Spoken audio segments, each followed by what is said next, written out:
competition है हमारे लिए बहुत सपोर्ट होता है।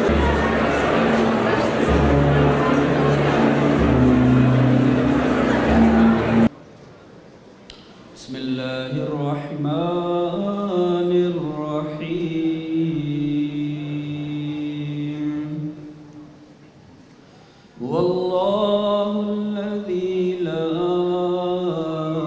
إله إلا هو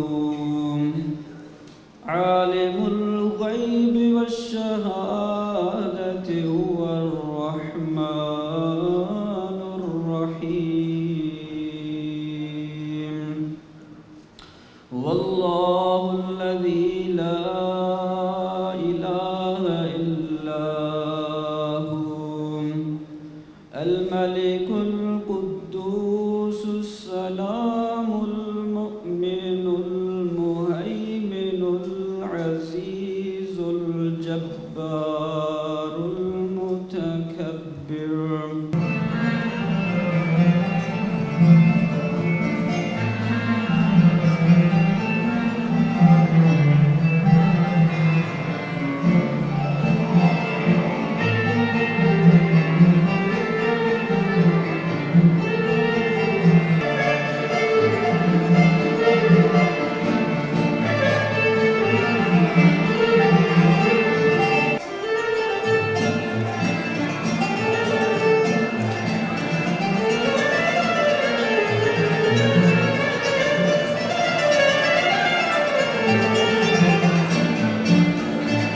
Son söz şu ki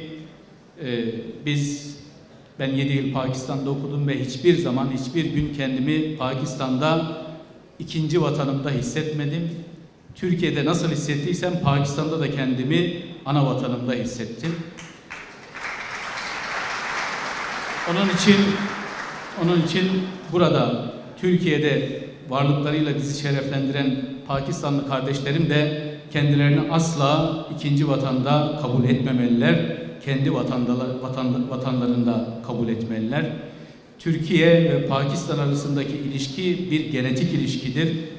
Bizim ülkemizde dünyaya gelen her bir çocuk dünyaya gelirken Pakistan'ın muhabbetiyle, Pakistan'ın sevgisiyle dünyaya gelir. Pakistan'da da dünyaya gelen her bir çocuk Türkiye'nin sevgisiyle dünyaya gelir. O bakımdan kodları Allahu Teala tarafından yazılmış bir genetik ilişkinin çocuklarıyız. Bu dileklerimle, bu duygularımla hepinizi saygıyla selamlıyor. Güzel bir gece diliyorum. Bismillahirrahmanirrahim. It gives me immense pleasure to be here. And in order to start my speech, which I'm overwhelmed to start, let me once again thank Ali Bey for his beautiful remarks. I welcome you, sir, to this very beautiful night, which has been made more beautiful by your remarks, which forced me to dispense with the formalities of officially welcoming you.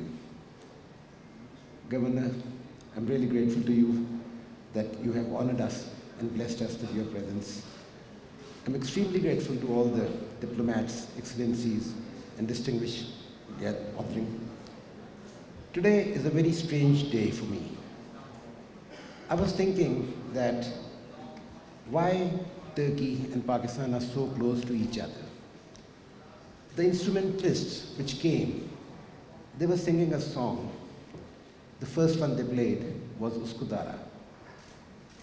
And it occurred to me at that moment that the first ever song that was sung in Pakistan in Turkish language was Uskudara.